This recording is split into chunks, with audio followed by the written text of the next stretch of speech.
right, I think we're going to get started. So welcome to Successful Loan Packaging Strategies. Just for your information, we will be recording this session. And please note that we've got some housekeeping rules.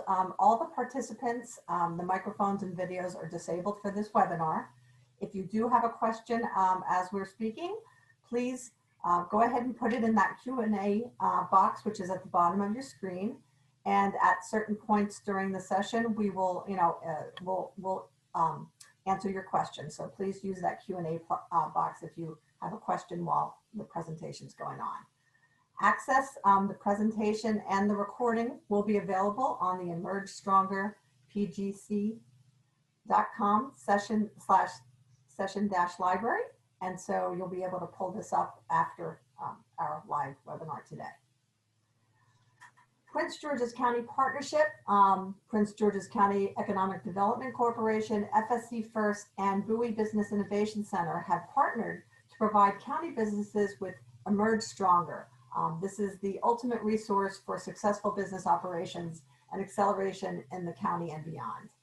You can learn more about these organizations and what they bring with Emerge Stronger. I'm Allison Rind. I'm your moderator today. I'm a partner at the law firm of Lurch, Early & Brewer. I'm a commercial lending and real estate attorney. I represent commercial lenders and loan transactions and other commercial matters with an emphasis on SBA and other government guaranteed lending. Also represent businesses in their financing needs for commercial loans. And our speakers today, we have two. We have Anita Graham. She's the managing director of Graham and Associates. Anita's has over 25 years experience in private equity and lending with a particular focus in underserved markets, which include women and minority groups owned businesses. She's co-founded Graham and Associates, which provides financial and administrative advisory services to small businesses who are seeking to raise debt and equity financing. Through the company's network of professional relationships, Ms. Graham is able to support businesses to meet their financial and operational objectives. Also speaking with us today is Eddie Tuvin, who's a chief lending officer at FSC First. I've known Eddie for way too long. Eddie serves as their chief lending officer and has more than 30 years experience as an executive market leader and commercial lending experience. His knowledge in advising and lobbying on behalf of financial institutions, including Senate and regulatory authorities, and also responsible for FSC's 504 loan origination and creating jobs in Prince George's County and the state of Maryland. Eddie's a frequent guest lecturer on topics such as business for impact, conscientious capitalism at Johns Hopkins Carey Business School, Georgetown University McDonough School of Business, and Catholic University's CUA Capital Access Expo, Sioka Center for Principled Entrepreneurship. In his own words, there comes a time in life when you are called upon to act, and this pandemic and the tidal wave of financial destruction has been that calling for Eddie. He only wishes he could help even more than he has. So, without further ado, we'll turn this over to our panelists. And again, remember, if you have questions while this is going on, please go into that chat Q&A question and put your question there. Thank you. Thanks, Allison. Good morning, Anita. Good morning. Good morning. And just thinking about how Eddie and I wanted to talk about this, we look at things in a comprehensive way. The good news is that in various deals, Allison, Eddie, and I have worked together. So hopefully what's coming out of this is what you need to think about when you are putting together a package. And we wanted to open up with business organizations. What is the structure of your company? Are you registered? Are you in good standing? Do you have your articles of incorporation and bylaws and operating agreement? And we can spend some time talking about that. But if you're talking to Allison, she will be the first to tell you that when it comes time to gathering the company's corporate documents, she wants to see all of this. And as lenders and as packaging folk, we want to know these things. Are you a C Corp? Are you an LLC? what is your EIN number? Are you in good standing? Because you cannot get financing unless you are in good standing with the state. So this is sort of kind of the opening salvo to just understanding where you are in your development, whether you're an existing company or even a new company. If you want to increase your probability of successful loan, then it's imperative that you have all of this ready to roll up front. That's the key. And we'll go to the next slide. And actually, I'll just chime in a little bit here. So, and remember, depending on the type of entity you use, there are different types of documents, some of which are filed with the state and others are not filed, but are still necessary in order to proceed with your application.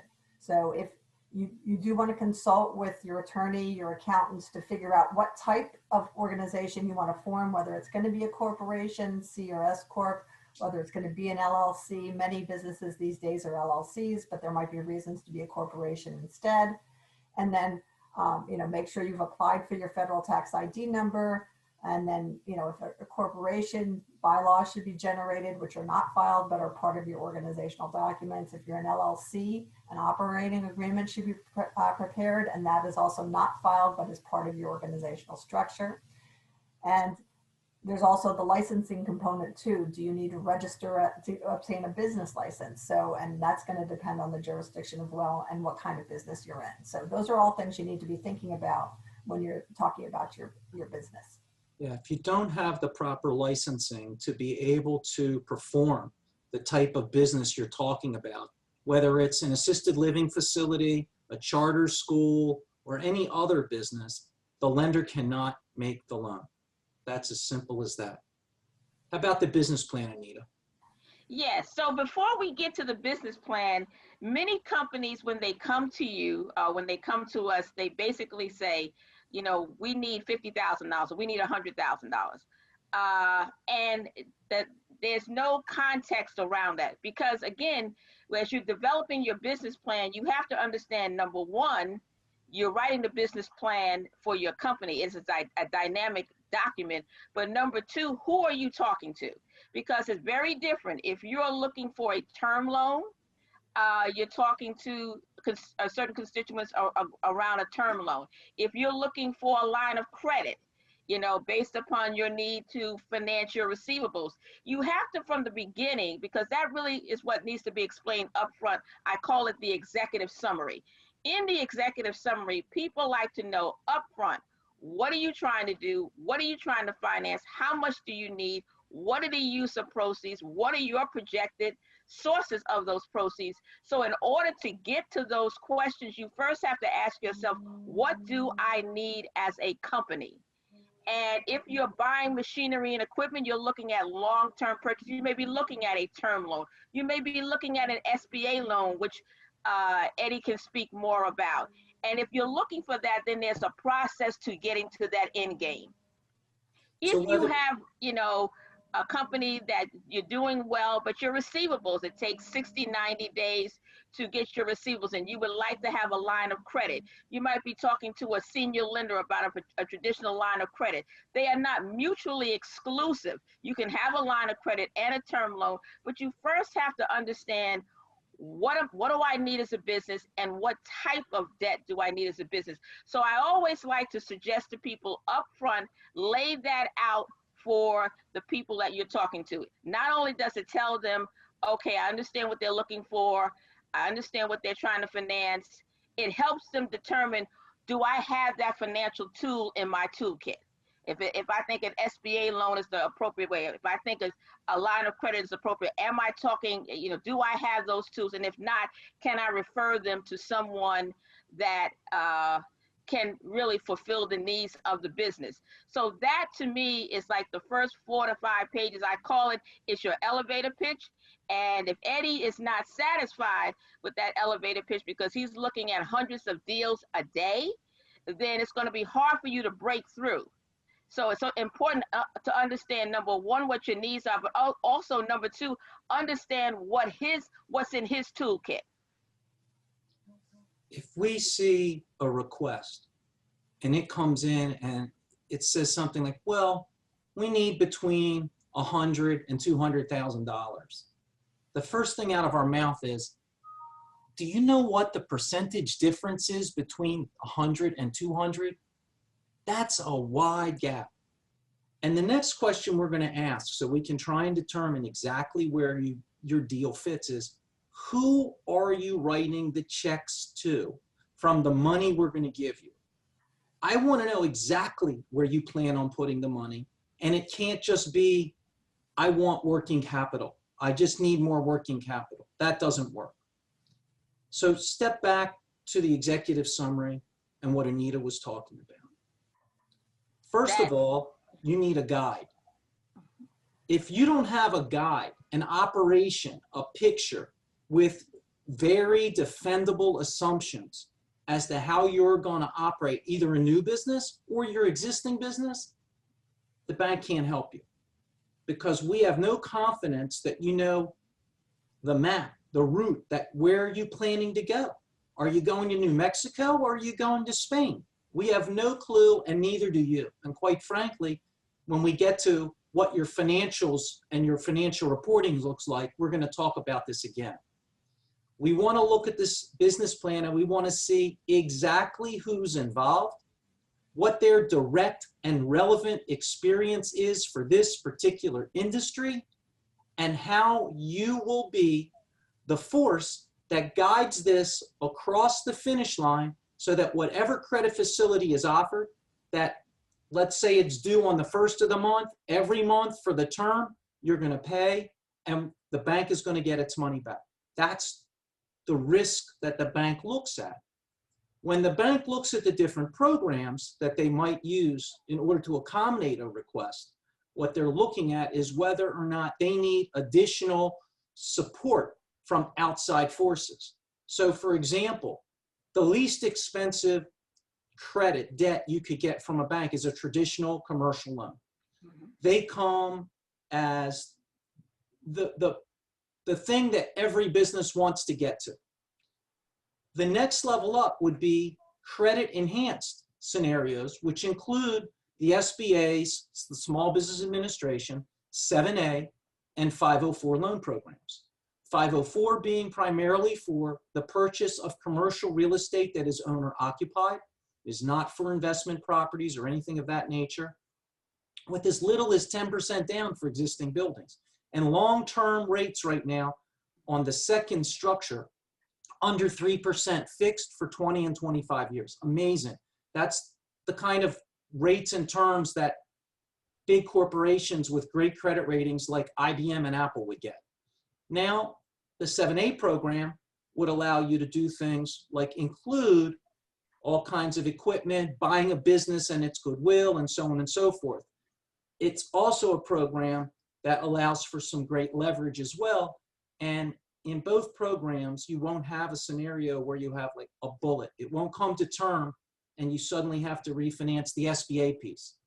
So looking at this plan, it needs to be concise and it needs to have a 3-year projection as well. And the 3-year projection most SBA lenders look for is 1 year on a month-to-month basis, and then 2 more years on an annual basis. And again, you have to be able to defend today, not only how you're going to look at revenues over expenses and how your numbers are going to work, but how is your business going to be impacted by COVID-19? If you're a restaurant and suddenly you have to have more social distancing, have you put into your plan and into your numbers that you're going to have that many fewer indoor diners per se versus how your pivot strategy for carry out and food delivery works? And I'd like to add to that, and Eddie spoke a lot about the management. Management is so critical here. The evaluation of management at every level. Many of you will probably have, wonderful backgrounds, track records, but the key is going to be how do we tie that to the business that you're in? How do we relate your business experience? So when you're writing your bio, so when you're including your management team track record, you need to link it to the business that you're in, the financial experience or the marketing or, production. whatever that might be that ties to the business that you're in. It's also important, and we look at, how long have you been working together? Did the team just come together in the last 6 months? Or is there some history with the team that they've been working together? And obviously, we evaluate that from a risk mitigation standpoint.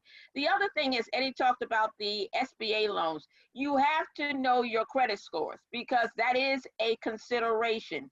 And sometimes if one partner's credit score is better than another, that gives you the opportunity to say, okay, maybe we need to look at this structure a little differently to make sure that it passes the smell test when it's being reviewed by the SBA. So a lot of time goes into management. We always say if you got a good management team and a not so good business plan, we can work with something. But if you have a great business plan and a poor management team, you've got nowhere to go. So it's very important to understand that those workings.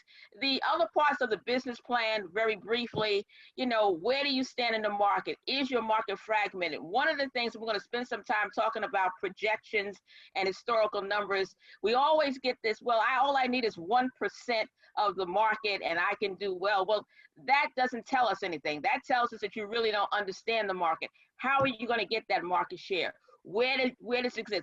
What affects your ability to succeed, to grow to the next tier? We spend a lot of time before bringing transactions to folks like FSC First in making sure you understand what you really can do, and it links to those projections that, oh, by the way, they're going to look at what we call from the bottom up.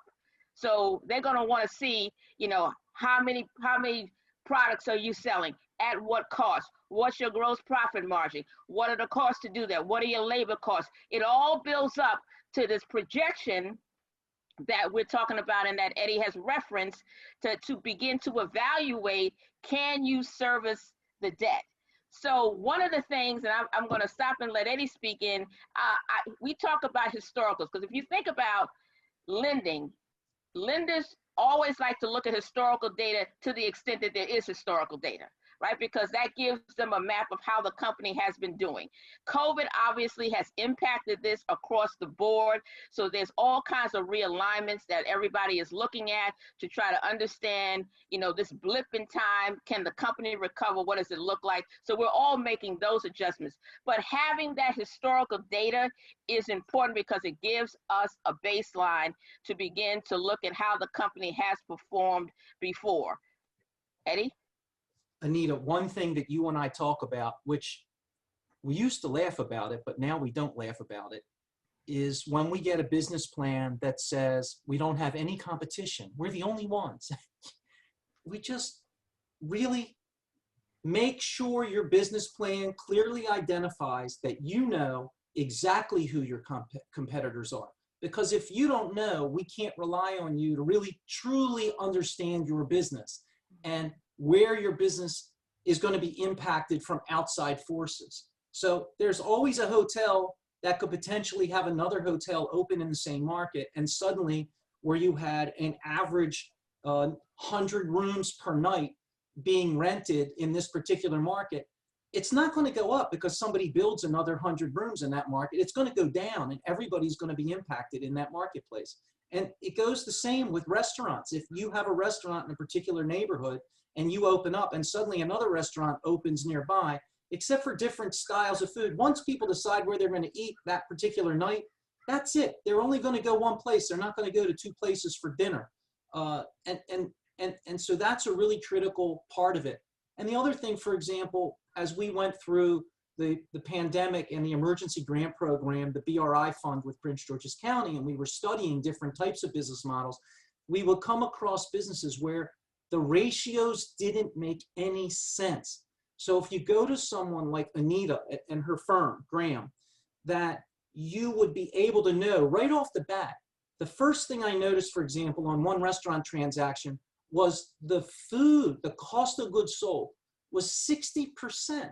When food costs at an average restaurant, we know competitively are 32%.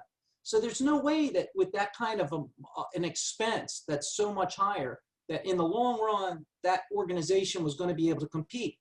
And so that's why when we move into the financial overview and summary portion right now, that it's critically important that as a manager, you have monthly, at the worst case, if not weekly, but at least you have to have monthly profit and loss so you can understand exactly where you are at any given time and that you know exactly what your margins are so that when a bank starts to probe and ask questions about how about this and how about that, you have to be able to answer them. Not a consultant that you hired, not somebody that you called upon. You have to know and be able to cite that, almost like you're on Shark Tank.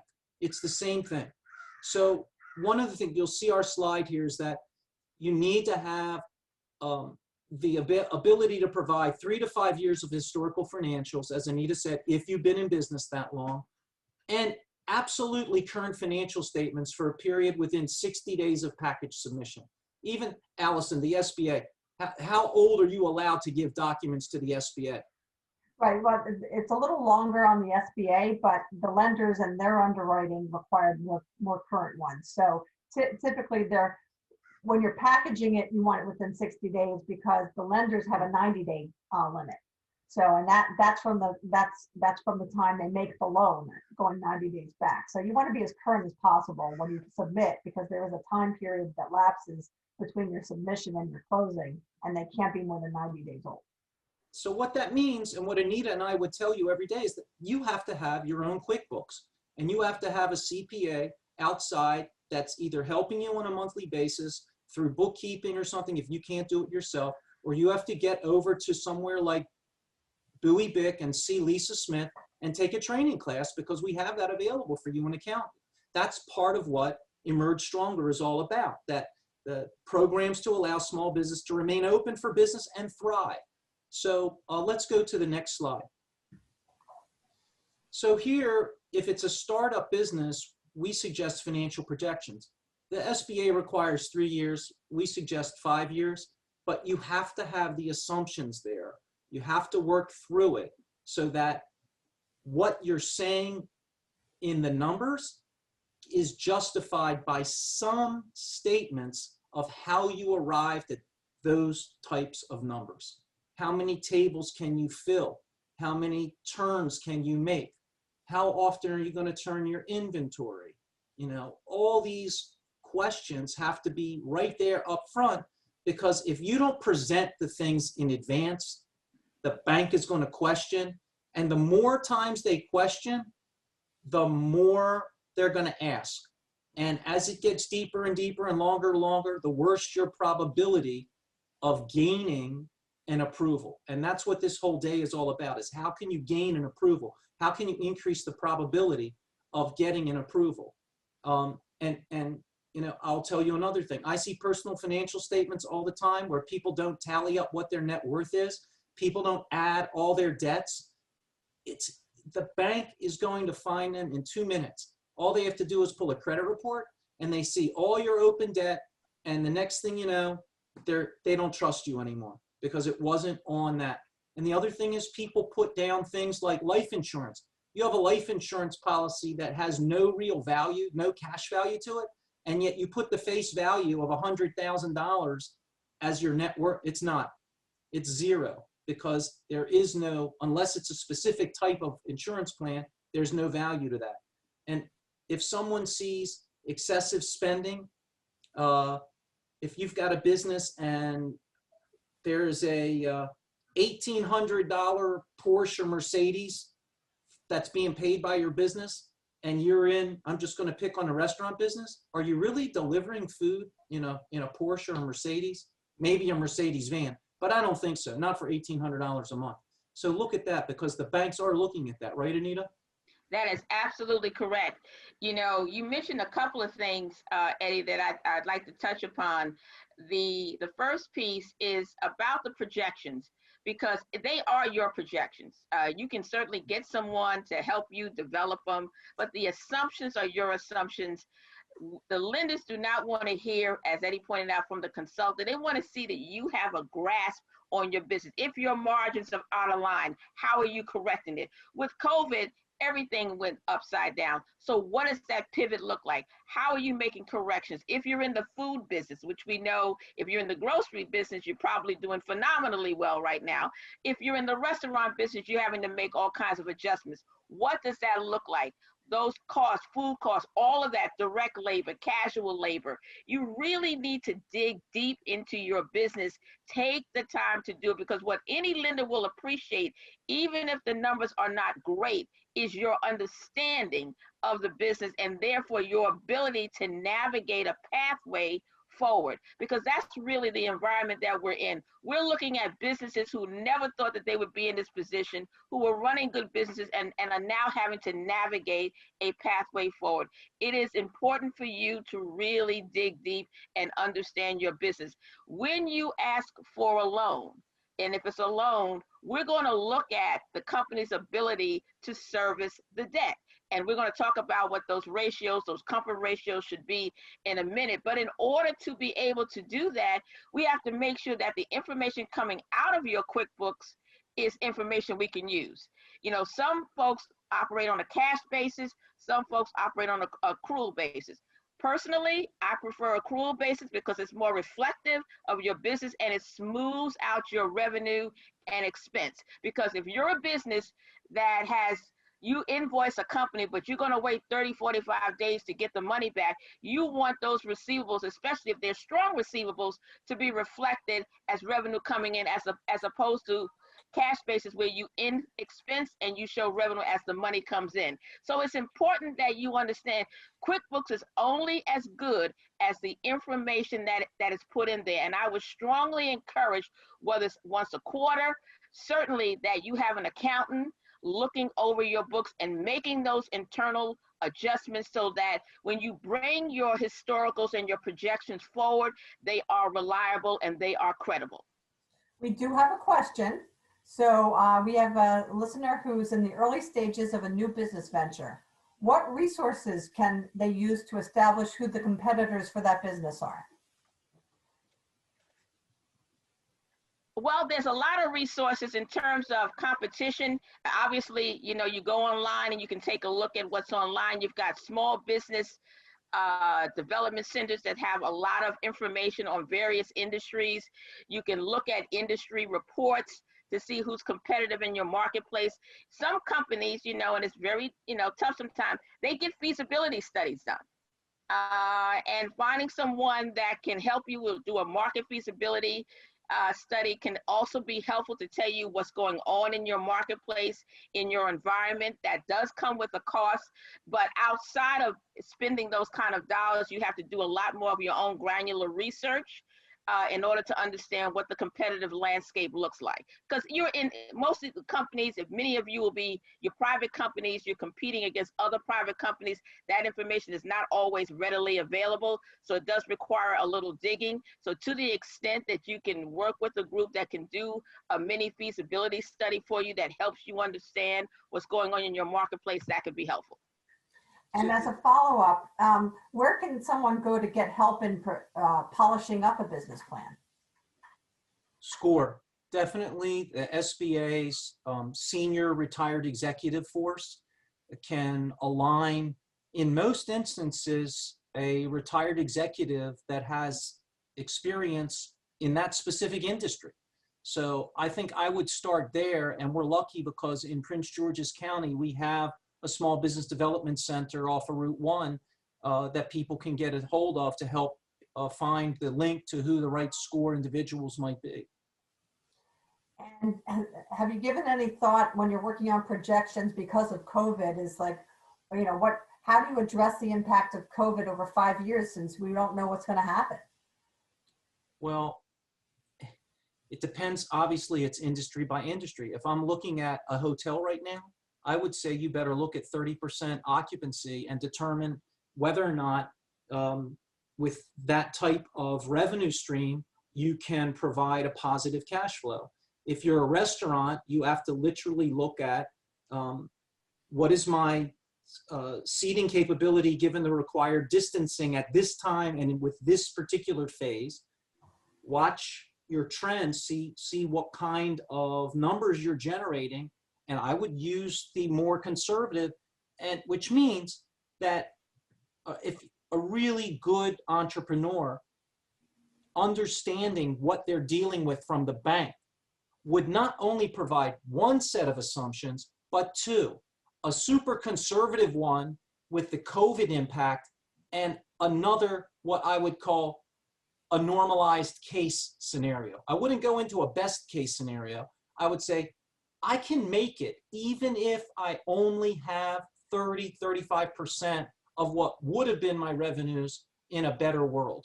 But because here's where we are, I want to prove to the bank that I can repay you. And not only can I repay you dollar for dollar, but we'll talk about it in a minute or two, I can repay you with 1.25, the debt service coverage. All right. So should we go to the next slide? Here we go. There we go. Well, here's a couple of ratios. Let me pick the ratios, Anita, and then I'll let you talk about some of the other items on there. Okay. So first of all, when you go to a bank, the question is, what's your debt to equity ratio? You need to know it up front, and it better not be 10 times because the bank is going to flip out. It needs to be 3, 4, at the most 5 times. And you need to know how to calculate it, and you need to be able to say to the lender, I calculated my debt to equity ratio, I'm watching it closely, and it's going to be in this range that I think you're going to be comfortable with. You need to be alert, aware, and proud of it, and you need to be able to communicate that. The other thing is, I talked about debt service coverage ratio. So the debt service coverage ratio represents your business's ability to repay not only the debt, but to cover it with a little bit of a cushion. And the number that most of us see is 1.25 times. That means if you owe $100, they want to see $125 in what we call free cash flow. Free cash flow is what your net number is, adding back depreciation and amortization, because they're non-cash items that affect what it looks like in terms of net income on your documents. And if you can't show at least 1.25 times, in other words, if you're not more than 1-to-1, technically your company's bankrupt. So you need to know and need to understand where you are at any given time and what you're presenting to the bank so that it's not a hiccup. You don't want to send numbers over and then not have calculated what your proposed debt service is going to be on all the debt that you've encountered, everything together, and still be able to pay 1.25 times.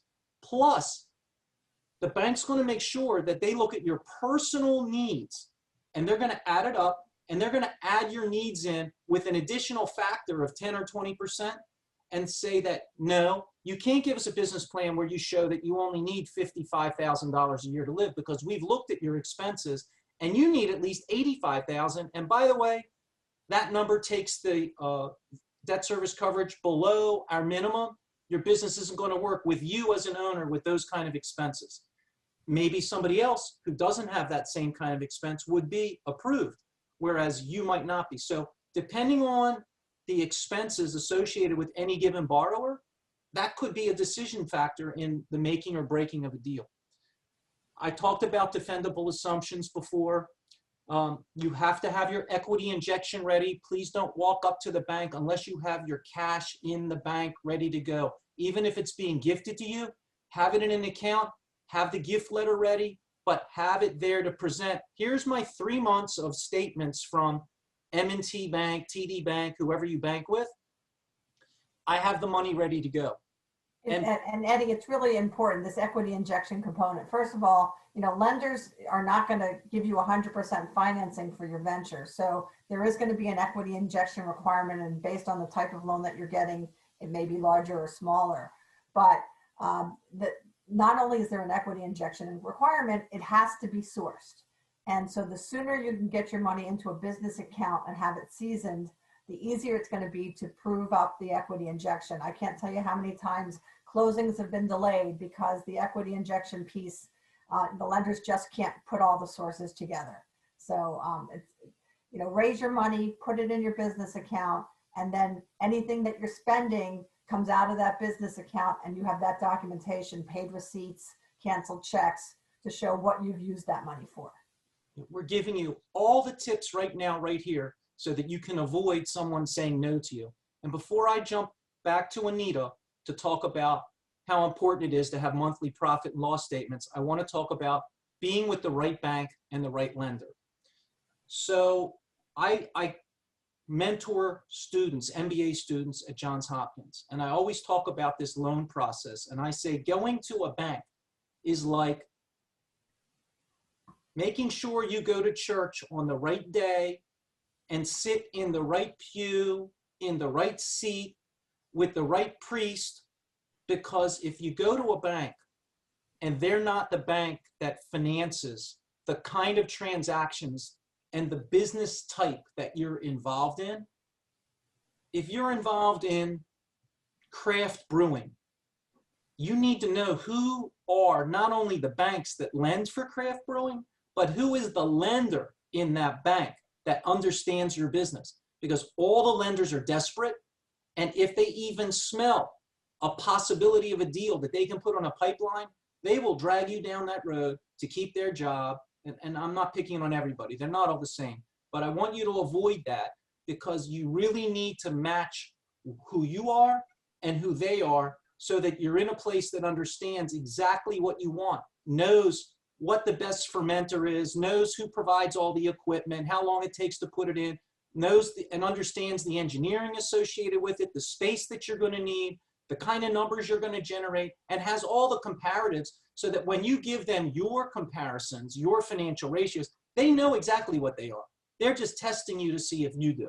So with that, Anita, how important is the monthly profit and loss statement? And what does it mean to a bank if you don't have one? It is extremely important. What we talked about earlier, in order to close the transaction, as Allison mentioned, you have to have current interim statements within a 30 to 60-day period. Your monthly profit and loss statement tells you how your business is running. When you don't have that, when you can't show how the business is going to run on a monthly basis, it does affect, the banks. Again, it's about building confidence. It's about establishing that you understand your business from the ground up.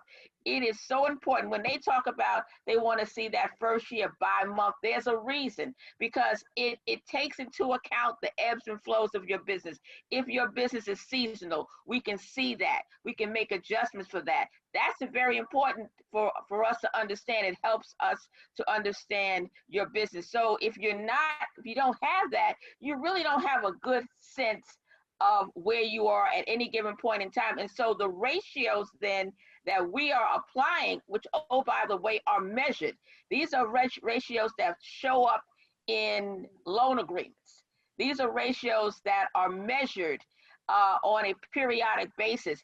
And if you fall out of compliance, if you will, then there's a conversation that occurs with your lender. How long are you out of compliance? Was this a blip? I mean, if you think about COVID-19 and people who already had loans, well, believe me, their covenants went straight to crazy. So now we're trying to adjust what are the right covenants, and it is important to understand where you sit at any given point in time. The other thing I wanted to kind of fall back on, in this period, we are fortunate enough in this county to have a lot of tools at our fingertips to create what we call the right capital stack for a company. And all that means, quite frankly, is, what are the layers of capital to get you where you need to be? We talked about the senior lender. That's the cheapest capital. That's the traditional bank loan. If you're there and you're prepared for that and you qualify for that, great. We talked about SBA loans as another layer. Again, you have to be qualified and prepared for that and have the right collateral package to go with that. And then you kind of keep going down. If you think about this triangle of risk and reward, as you go down that balance sheet, you have mezzanine lenders, you have other non-traditional lenders. In the state, we have funds that are with the Department of Housing and Community Development. There's funding in Prince George's County, other layers of funding that are available. It does require you to do your research to say, do I qualify for these elements? And if I cobble this together, does it get me to where I need to be? This more than ever now, we have to be very creative in how we put together the financing to meet the needs of the business. So that is a critical piece because, again, at the end of the day, you as the management team, you are responsible for this debt. And notwithstanding the structure, the business structure that we talked about at the beginning, there's something called personal guarantees. And everybody wants one. And they really want something behind that personal guarantee. So keep in mind that as you're putting this together, you are backing it with your ability. You are saying, if I believe enough in my company, I'm willing to put not only the equity in or the skin in the game, I'm willing to back it with my own resources. It's excellent. Well, you know, if you don't have your monthly profit and loss and you don't know what your numbers are, you're just showing your hand. You're laying your cards on the table, playing open-handed with the lender. It's like saying, yeah, you know I don't have management experience with operating a hotel. I'm going to hire a third-party manager. As soon as you say I'm hiring a third-party manager, you just admitted that you don't have the expertise, and they're going to run the other way because they need people that have decided to spend the time to go and work in a hotel and learn the business from the ground up. That's critical information. One of the places, I know Allison wants to move us to Q&A, but one of the places that we used to get information was from a company called Vertical IQ. So for those of you who we talked to about where do I get market data, Vertical, the letter I, the letter Q.com was one of them. You have to pay for that also. And just be careful. When you go out there, it's better to go to places like SCORE and Bowie Bick and others to get information because the amount of money that you spend on a lot of this research and putting a business plan together and things of that nature, that's not your equity in the business. The bank's not going to look at that as having increased the value of the business and applying that as your equity contribution. So just be forewarned. Allison, Q&A, huh?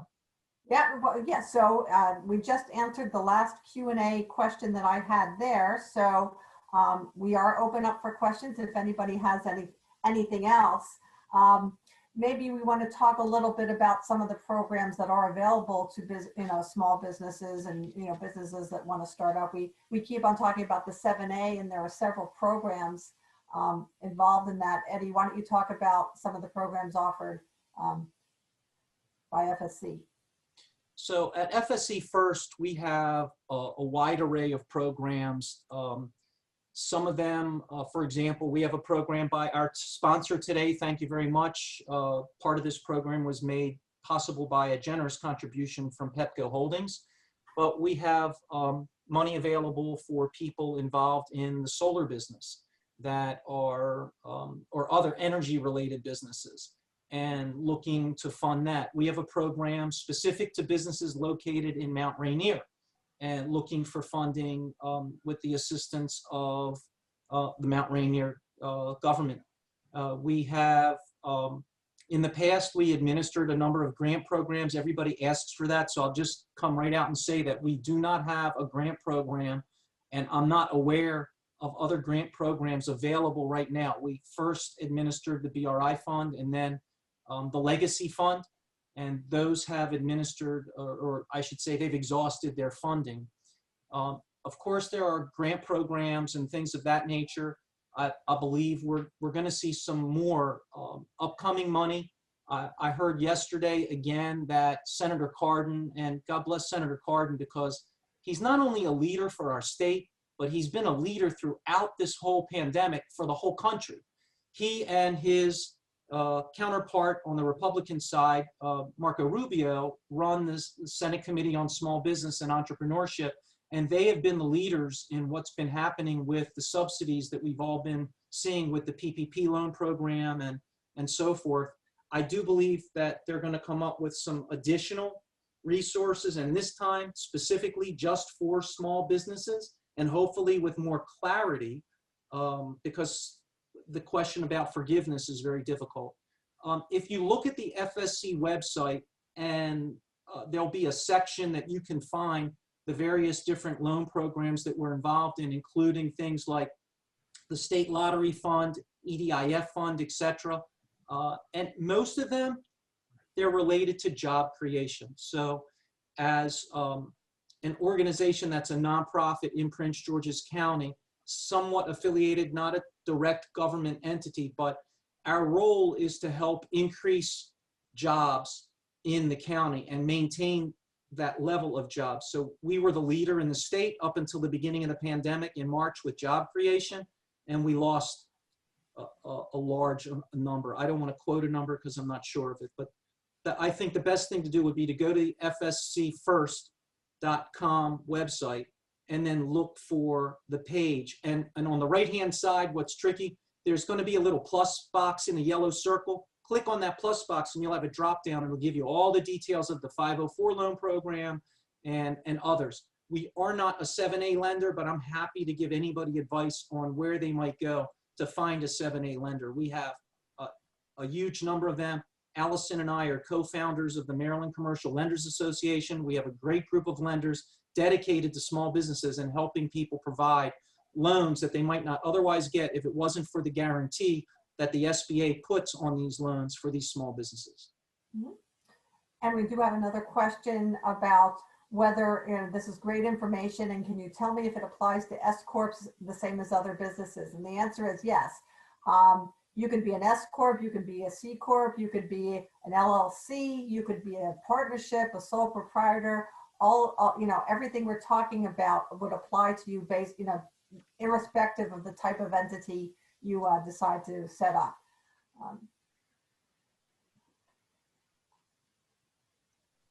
Any more questions? Any other thoughts? Anita, any last comments as we move to the last slide? Well, hold on, we got one more thing. Oh, we got one more?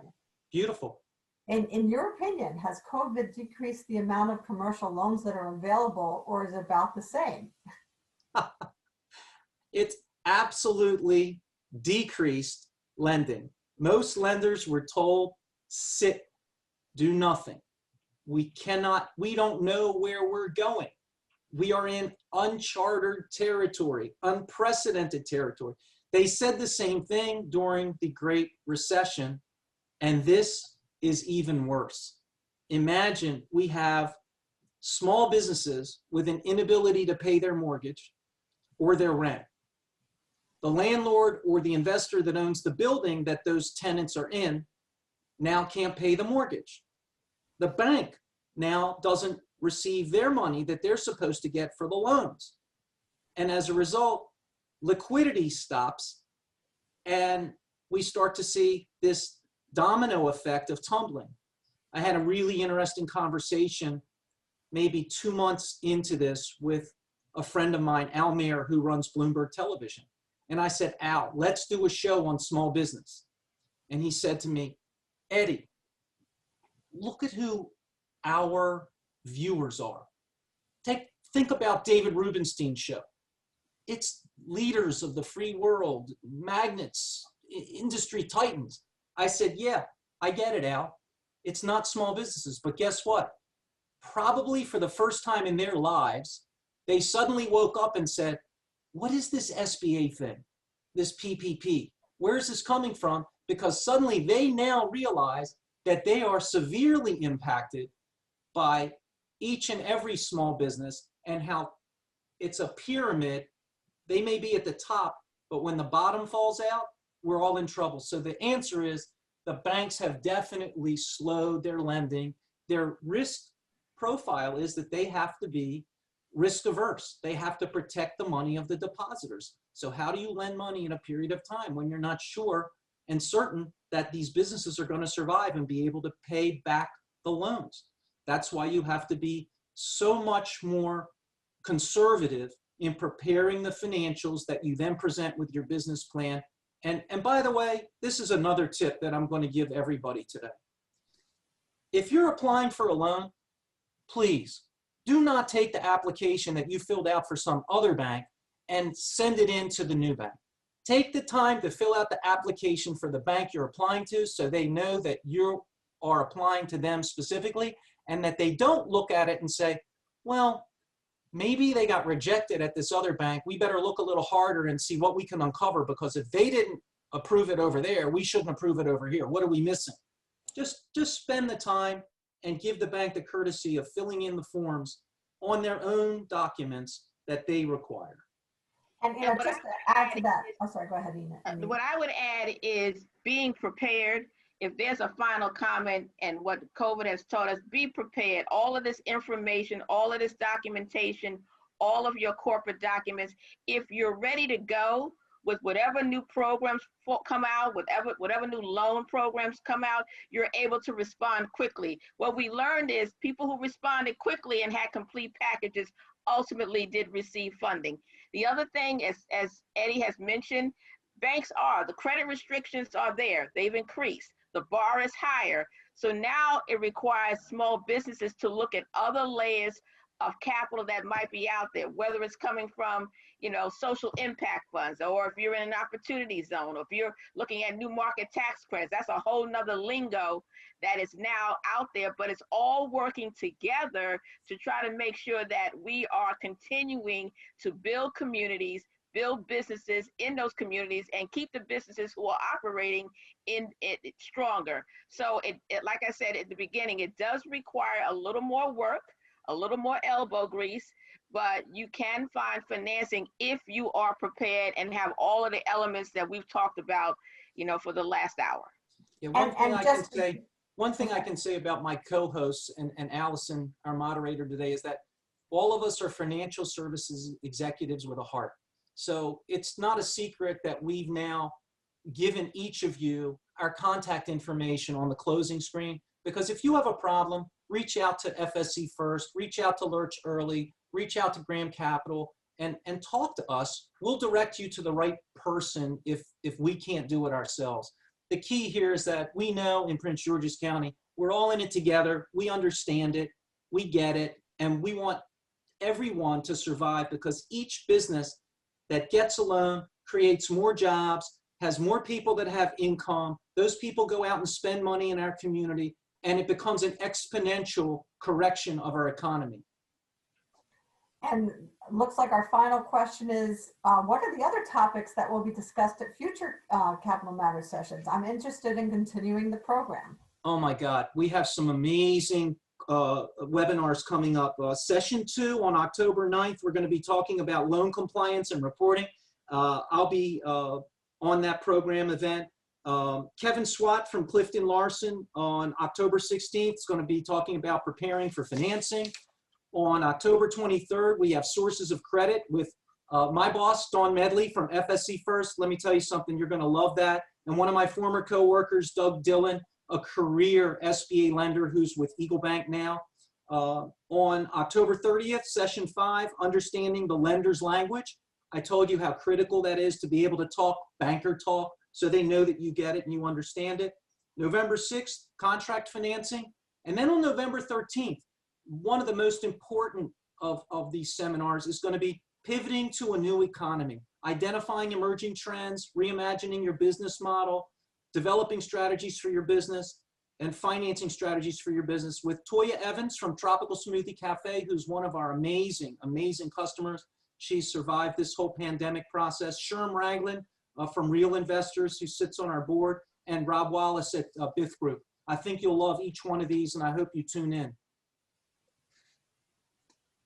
All right, and I think that does it and wraps us up here. So we appreciate everyone taking the time today to listen to the webinar. As we said before, the recording will be available for listening. If you want to chime in again or tell your friends and your neighbors, they can, if they couldn't make it here live, they can check out the program online.